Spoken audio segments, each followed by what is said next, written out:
આપણે કપલમાં આવ્યા છીએ કાશ્મીર અને કાશ્મીરની તમને વાત કરું બ્રેકના પટ્ટા ગરમ થઈ ગયા કાશ્મીરનો આ ફેસ બી છે અંદર કાશ્મીરમાં આપણે ફાફડા ગાંઠિયા મસ્ત તંબુ બાંધી દીધો છે ખતરનાક એવો તડકો છે અને પહાડમાં જે તડકો હોય ને એ કઈક અલગ જ. તો હવે અમારો ટેન્ટ લાગી ગયો. આ જોઈ લ્યો, આ ટેન્ટ કેવડો મોટો છે ને, એટલે મચ્છરદાની જેવું, એટલે મચ્છર પણ નો આવે, રાતે પણ તમે આરામથી સુઈ શકો. કચ્છી બિયર આપણે પતિદેવને મસ્ત દમાલું શીખડાવી દીધા. મિલિટરી વાળા આવ્યા એટલે આપણને કીધું, આપણને નાની નાની ગલીઓમાં નાખી દીધા. Good morning and Har Har Mahadev. કાશ્મીરની અંદર રાજધાન પાસથી પેલા 4 કિલોમીટર આપણી સવાર પડી, અને સવાર પડી આમ તમે જો કેવા મસ્ત મજાના દ્રશ્યો સાથે. ચારેય કોર દેવદારના ઝાડ છે. હમણાં સૂરજ બાપા અહીંથી ઉગશે અને અહીંયા કાજુ જોવાનું કિચન ખોલીને ગરમા ગરમ આપણી ચા બનાવશે અને ચા નાસ્તો આરામથી અમે બે પતિ પત્ની અહીંયા બેસી અને જીવનનો આનંદ લેશું. સવારમાં ઉઠી અહીંયા વોશરૂમ, અહીં જો સામે જે ધાબુ હતું ને, તો વોશરૂમ મળી ગયું ને, આવડું મોટું ખુલ્લું મેદાન છે. કાલ રાતે અહીંયા જ હોઈ ગયા, મજા આવી ગઈ. અને હવે ઉઠી અને જો કાજુ બનાવે છે, ચા પાણી નાસ્તો અને મજા મજા મજા. આમ તો વધુ પડતા આપણે એકલા જ હોય છીએ, એટલે આમ એકલામાં એટલી જ મજા આવે, પણ જયારે બધા ભેગા હોય ને જે ગપ્પા મારતા હોય, આ જો સવારમાં બધા છે ને વાતુના ગપાટા મારવા માંડ્યા હવે. અને આપણા જે મોન્ટુભાઈ એ કોકને કિક મારે છે, પણ કિક જ્યાં મારવાની ત્યાં મારી નથી શકતા, એટલે આમને આમ કિક મારે છે. અને એ એમના ધર્મપત્ની છે, તો એ કિક મારે છે તો એ જોઈને દાંત કાઢે છે કે આ મને જ મારી ન થકતા, જો એમને નાટક કરે છે, એટલે એ સમજીને દાંત કાઢે છે. અહીંયા આપણે જો ગાજર કાઢી લીધા છે અને અહીંયા ડીશ છે, અહીંયા છીણવણું છે. હવે આપણે શું બનાવવાના છીએ, તો કઈ સંભારો બનશે ને આજે ફાફડા ગાંઠિયા. આ કાશ્મીરમાં આપણે ફાફડા ગાંઠિયા અને ગાજરનો સંભારો મરચાની પાર્ટી કરવાના છે. ખબર જ હતી કે કાશ્મીરમાં આપણું ખાવા પીવાનું મળે નહીં, એટલે હું લાવી છું ફાફડા ગાંઠિયા. એની મોજ લેવા માટે છેડાસના ફાફડા ગાંઠિયા રેડીમેડ પેકેટ છે. આ તમને આમાં ફાફડા ગાંઠિયા રેડી મળે છે, સાથે તમને મસ્ત મરચાનું આચાર મળે છે, જે આપણે મરચા ખાઈ છીએ, અને સાથે કઢી. આને ફક્ત ખાલી ગરમ પાણીમાં નાખો એટલે કઢી રેડી થઈ જાય છે, અને તમારે ફાફડા ગાંઠિયાની મોજ રેડી છે કોઈ પણ જગ્યાએ.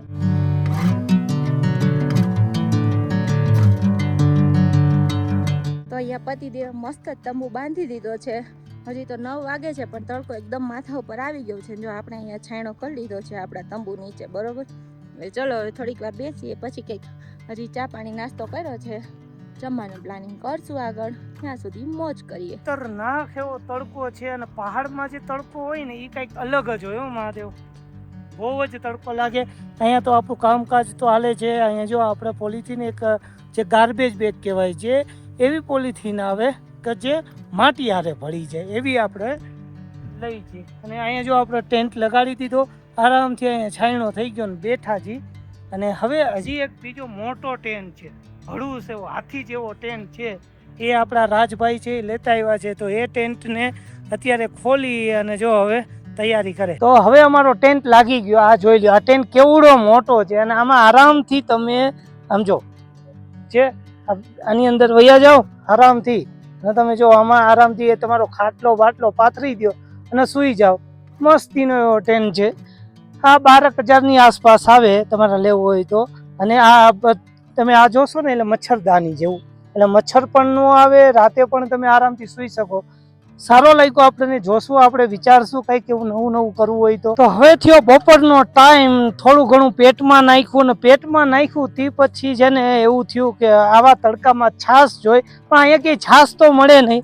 તો મારું ઘરવાળું એટલું ડાયું છે, તમે જો અહીંયા ટેન્ટ નીચે આમ જોઈ લો, આ શું કરે છે, તું શું કરે છે? હે આમ જો છાશ બનાવી, કાજુ બદામ, કાજુ વાળી બદામ વાળી છાશ બનાવી. કેવી ભાઈ? કચ્છી બિયર, કચ્છી મસાલા વાળી કચ્છી બિયર. આપણે અહીંયા પેલા પરાઠા બનવાના છે ને પછી બનાવવાના છે શું, તો હું બનાવવાનો છું અહીંયા દમ આલુ. તો વિડીયો જોતા ભૂલતા નહીં, કેમ કે હું બનાવવાનો છું તો એની રેસીપી કંઈક અલગ જ હોવાની છે. અને મસ્ત એને આવા દમ આલુ તમને ખવડાવવાના છે. શું કંઈક આજુ આજે તને તો મજા આજે હું બનાવવાનો છું, એટલા માટે. પરાઠા મેં જ બનાવ્યા. અરે દમ આલુ તો હું જ બનાવીશ ને, બટેકા મેં જ દઈશા. તો પણ વઘાર તો હું જ કરીશ ને. ચોપિંગ પણ મેં જ કરી. હજી કહી દી નથી, એ હજી હું કરીશ ખોટાડી તામાં. તો હાલો હું ક્યાં કામ કરવાનું જો અહીંયા આપણે તંબુ લગાડ્યો, આ તંબુ લગાડ્યો છે અને અહીંયા આપણે જો અહીંયા ડુંગળીને બધું રાખ્યું છે. હું શૂટિંગ લેતા ભૂલી ગયો, મેં તો પહેલાં શૂટિંગ કરું અને પછી ફટાફટ આપણે કામ કરવા માંડું. કાજુ અહીંયા કામ કરે અને હું મારું કામ કરું. તો હેલો ગાઈસ, કેમ છો બધા? જુઓ આપણે પતિદેવને મસ્ત દમાલું શીખડાવી દીધા છે, એટલે આજે જો પતિદેવ કે હું બનાવું એટલે અહીંયા બધી જ સામગ્રી અહીંયા રેડી કરીને રાખી દીધી છે. આ બાજુના કિચનમાંથી કઢી ચાવલ આવી ગયા છે, કેમ કે આપણે ગ્રુપમાં કેમ્પિંગ કરી છીએ. અને જુઓ પતિદેવ બનાવે, હો આપણે જોઈ કેવાક બનાવે દમાલું. તો અહીંયા તમે જો આપણે બટેકા બાફી નાખ્યા, મરચા, અહીંયા જે શું કહે ડુંગળી, આદુ લસણની પેસ્ટ, આ ગ્રેવી આપણે આમાં ચોપરમાં જ બનાવી નાખી, બધું રેડી છે ફટાફટ. હવે જો આ રાઈ નાખી આપણે, તમે જેમ બનાવતા હોય આ કેમ્પિંગમાં તો ફટાફટ બનાવવાનું હોય, એટલે જે રીતે બને એ રીતે આપણે બનાવી. જેમ કાજુએ કીધું કે એને મને ટ્રેન કરી જ દીધો છે, તો આપણે એમ સમજી, બાકી આપણને જ બધું બનાવતા આવડે જ છે, તો આપણે કાજુનું માન રાખી દઈ. કાજુ કંઈક આપણે ટ્રેન કરી દીધો તો આપણે મિત્રો જો સૌથી પહેલા આપણે ડુંગળી નાખી, ડુંગળીને રાઈ જીરુંની પહેલા નાખી વઘાર કર્યો, પછી શું કર્યું તો કે ડુંગળીની બધું નાખી, ટમેટાની ગ્રેવી નાખી દીધી અને ડુંગળીને પણ એકદમ ઝીણી ઝીણી આપણે સુધારી નાખી હતી. હવે શું કરવાનું છે તો કે થોડીક વાર છે ને આને એમને એમ આપણે તપવા દેવાનું છે, અને જેમ આપણે કહીએ ને ચટણી મીઠું બધો જે કાંઈ આપણો મસાલો નાખવો એ નાખી પછી આપણે છેલ્લે બટેકા નાખશું. અને દહીં નાખતા તો ભૂલતા જ નહીં, કેમ કે દમ આલુમાં દહીંનો સ્વાદ કંઈક અલગ જ આવે. ફાઇનલ એટલે ફાઇનલ ઇન્ટિગ્રલ ભૂલી ગયો શું કાજુ શું ફરીથી બોલ. હા એ કાજુએ કીધું ને એ હવે ફાઇનલ મેન આઈટમ આપણામાં નાખી એ છે દહીં. દહીં વગર છે ને અધૂરું થઈ જાય. આ હા સમજો છે ને. નાઈનું સવારે તાજું લીધેલું દહીં છો મસ્ત તાજે તાજું આવ્યા હતા એક ભાઈ દેવા. બસ હો બસ, હવે જાજુ નથી નાખું. કા તમને ખબર તમે ના ના ના જાજુ નથી નાખું બાપા, સ્વાદ નો અનર્થ થઈ જશે. ઓકે તો મસ્ત મજાના અહીંયા દમ આલુ રેડી થઈ ગયા છે, પતિદેવે બનાવ્યા છે. શું કેવું છે તમારે? સુપર. દેખો હવે સ્વાદમાં જોઈ, બાકી બની આમ દેખાવમાં તો મસ્ત દેખાય છે સ્વાદ. મને રસોઈની સંતોષ થઈ જાય તો પતિદેવ મોજ મળે ને તો, એટલે તમે મારા માટે પણ એક લાઈક કમેન્ટ શેર કરી દેજો. अभी फटाफट यहाँ से आगे बढ़ना है. चलो चलो चलो चलो फटाफट. કામકાજ કરીને જમી કરીને નવરા થઈ ગયા છીએ, પણ મિલિટરી વાળા આવ્યા એટલે આપણને કીધું કે અહીંયા તમે રાત રોકાઈ નહીં શકો, એટલે આપણે જો આપણો ટેન્ટ વેન્ટ બધો ઉતારી લીધો છે, આને બી હમણાં ઉતાર લેશું ને અત્યારે કરી છીએ પેકઅપ, અને પેકઅપ કરીને આપણે આગળ વધી છીએ, કેમ કે નાઇટ હોલ્ડ હવે ક્યાંક બીજે કરશું. હવે આપણે નીકળી ગયા છીએ આપણે એક સેફ બીજી લોકેશન ઉપર ગોતવા. જો ક્યારેક આપણે ભેગું આવવું પણ થાય. હવે એવું નથી કે અમારું સ્ટ્રગલ કોઈ હેલું હોય, ક્યારેક કેમ્પિંગમાં ક્યાંય રિક્સ હોય ક્યાંય હોય. આમાં એ રિક્સ કાંઈ નહોતું, પણ આ કાશ્મીર છે મિત્રો, કાશ્મીર. ત્યાં આર્મીએ કીધું કે એક વ્યક્તિ ભેગું પણ કાંઈ પણ થાય તો ઘણાને પ્રોબ્લેમ પડી શકે, અને અહીંથી જે એલઓસી છે એ 4 કિલોમીટર દૂર છે, એટલે કે તમે એ ના કરો તો સારું. તો આપણે પણ એમની વાતને માન રાખી અને તરત જ કીધું કોઈ વાંધો નહીં સર, અમે અહીંથી આગળ વધી જશું.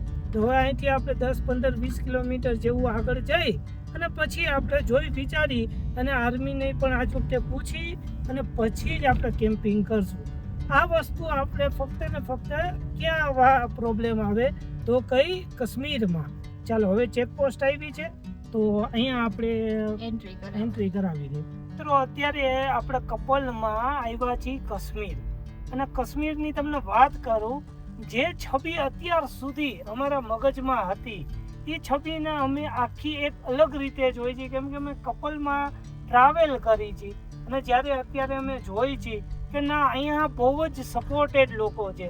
અહીંયા તમે મતલબ બધે તરફ આર્મીની એટલી સિક્યોરિટી છે, માણસો તમને સપોર્ટ કરે છે, કોઈ જ અહીંયા છે ને પ્રોબ્લેમ આપણને આવતો નથી. જે અત્યાર સુધી આપણા આ સમાચારવાળા છે ને, ખાસ સમાચારવાળા, એ આપણને છે ને મારી નાખે છે. એમને એમ આપણને છે ને બીપીની દવા દેવડાવી હોય ને એવું કામ કરે. રિયલમાં કાશ્મીર ફરવા આવવું જોઈએ લોકોને. કાશ્મીર આ હિન્દુસ્તાનનો પાર્ટ છે, કાશ્મીર આપણું છે, તો કાશ્મીરમાં બધાને ફરવા આવવું જોઈએ, અહીંના લોકોનો સપોર્ટ કરવો જોઈએ. અને જરૂરના જે અમે આજે અત્યારે ફરી છીએ અને સિક્યોરિટી છે, સિક્યોર અમે માની છીએ, તો 100% તમારે પણ ફરવા આવવું જોઈએ. જો અમારા વાતથી તમે સહમત હોય તો જરૂર ને જરૂર તમે કાશ્મીર ફરવા આવજો. શું થયા તો કે આપણા મિત્ર વર્ગની એક ગાડી આપણી ભેગી, એમના બ્રેકના પટ્ટા ગરમ થઈ ગયા એટલે એમને ઠંડા થવા માટે થોડીક વાર આપણે રાખી દીધી. અને એટલી જ વારમાં આપણે ગ્રુપમાં ટ્રાવેલ કરી તો અમારી ભેગા એક કુકિંગ સ્પેશિયલ નિહાજી અમારી સાથે છે. આ નિહાજી તો કે રોડ ઉપર આમ ના બનાવાય ને ઓલું, પણ અમારી ગાડી ચાલે એમ ને કરવું શું એટલે એ કે ના અહીંયા હું જો રોડના કાંઠે મસ્ત ચા બનાવી દઉં. તો આ જ આપણે ગ્રુપમાં જ્યારે ટ્રાવેલ કરીને ત્યારે આ જ આપણને અવસર મળે કે કોઈ પણ પ્રોબ્લેમ હોય બધાય મળીને એને ટક્કર આપશું, પણ બધાને જલસા કરાવવાના. તો હમણાં ફટાફટ અમારી ચા. તો મિત્રો ગાડી વ્યવસ્થિત થઈ ગઈ ભાઈની, કેમ કે લખે ને બ્રેકના પટ્ટાને લીધે જે બ્રેકનું બેલ્ટ આવે કે એવું કંઈક બહુ જ ગરમ થઈ ગયું હતું. અને એનું કારણ એક જ હતું, તમે આ વાતનું ધ્યાન રાખજો. એમને શું છે ખબર છે, એમને પાછળથી ગાડી ઓલું કંઈક નખાવે ને જેથી કરીને ગાડી ઊંચી રહી, તો પાછળથી ગાડી તો ઊંચી થઈ જાય તો આગળથી નીચે પણ થાય. હવે શું થાય, પહાડમાં જ્યારે તમે ઢાળ ઉતરો છો ત્યારે જેવી બ્રેક મારો ત્યારે પાછળનું વજન છે ને એ ટોટલી પાછળ આવે, આગળ આવે. પાછળનું વજન આગળ આવે એટલે સ્વાભાવિક છે કે ગાડીના જે બ્રેકના પટ્ટા છે એ ગરમ થવાના જ છે. એટલે કોઈ દી એવી ભૂલ કરતા નહીં. આપણે જે બ્રેકના જે ને લીધે પાછળ જે ઓલો નખાવીને ડટ્ટા હોય એ ડટ્ટા નખવીને આપણી ગાડી પાછળથી ઊંચી થઈ જાય, પણ આવા પહાડમાં પ્રોબ્લેમ પડે. પહાડમાં આવો ત્યારે આવી નાની નાની વાતોનું ધ્યાન રાખવાનું. બરફ તો અહીંયા પણ ના મળ્યો, બરફની ખોજમાં આવ્યા અને અહીંયા પણ બરફ હમણાં થાય છે એવું કે અત્યારે અમે લાઇટિંગ નથી ભર્યું અને છેડા કાપી ગયા, હવે પંખા વગર ગરમી થાય.